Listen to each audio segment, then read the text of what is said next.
જય શ્રી કૃષ્ણ મિત્રો, આજે આપણે બનાવીશું ઉત્તરાયણ સ્પેશિયલ તલ સિંગની બરફી, જે એકદમ સોફ્ટ અને મોઢામાં નાખતાની સાથે જ ઓગળી જાય તેવી સરસ બનીને તૈયાર થાય છે। તો એના માટે આપણે અહીંયા કઢાઈમાં 150 ગ્રામ તલ લઈ લઈશું। તલને સારા એવા શેકી લઈશું। ગેસની ફ્લેમ આપણે મીડિયમ રાખી અને પછી શેકવાના છે। તલ સારા એવા શેકાઈ જાય પછી આપણે તેને એક પ્લેટમાં કાઢી લઈશું। અહીંયા આપણે 150 ગ્રામ સિંગદાણા લઈ લઈશું। સિંગદાણાને પણ આપણે શેકી લેવાના છે। સિંગદાણા શેકી લઈશું એટલે તેનો ફોતરીનો ભાગ છે તે આસાનીથી નીકળી જશે। આવી રીતનું કપડું આવશે, તેમાં આપણે સિંગદાણા એડ કરી અને આવી રીતે ફોતરી કાઢી લઈશું। તો બધી જ ફોતરી છે એ નીકળી જશે। પછી ઝારાની મદદથી આપણે ફોતરી કાઢી લઈશું। તો અહીંયા આપણે સિંગદાણા છે તે સારી રીતે ફોતરી નીકળી ગઈ છે અને તૈયાર છે।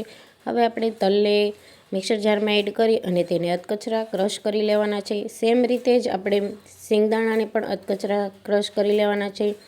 1 કપ મિલ્ક પાવડર એડ કરીશું। મિલ્ક પાવડર એડ કરવાથી બરફીમાં બહુ સરસ ટેસ્ટ આવશે। અહીંયા 1 મોટી ચમચી દેશી ઘી એડ કરીશું। તેમાં 400 ગ્રામ ગોળ એડ કરીશું। થોડું પાણી એડ કરી અને ગોળ મેલ્ટ થાય ત્યાં સુધી મિક્સ કરતું રહેવાનું છે। આવી રીતના બબલ્સ આવે એટલે આપણે જે મિક્સર તૈયાર કર્યું છે તે એડ કરી દઈશું। આવી રીતે મિક્સ કરી લઈશું। 2 મિનિટ સુધી કૂક કરશું તો આવી રીતનો માવો છે તે તૈયાર થઈ જશે। હવે આપણે એક થાળીમાં ઘી લગાવી દઈશું અને આ જે માવો તૈયાર કર્યો છે તે સારી રીતે પાથરી દઈશું। માવો થાળીમાં સારો એવો પથરાઈ જાય પછી આપણે ઉપરથી તલ અને ડ્રાયફ્રૂટ એડ કરી દઈશું। સારા એવા કટ લગાવી દઈશું। તો અહીંયા રેડી છે તલ સિંગની બરફી, જે એકદમ સોફ્ટ અને મુલાયમ બનીને તૈયાર થાય છે।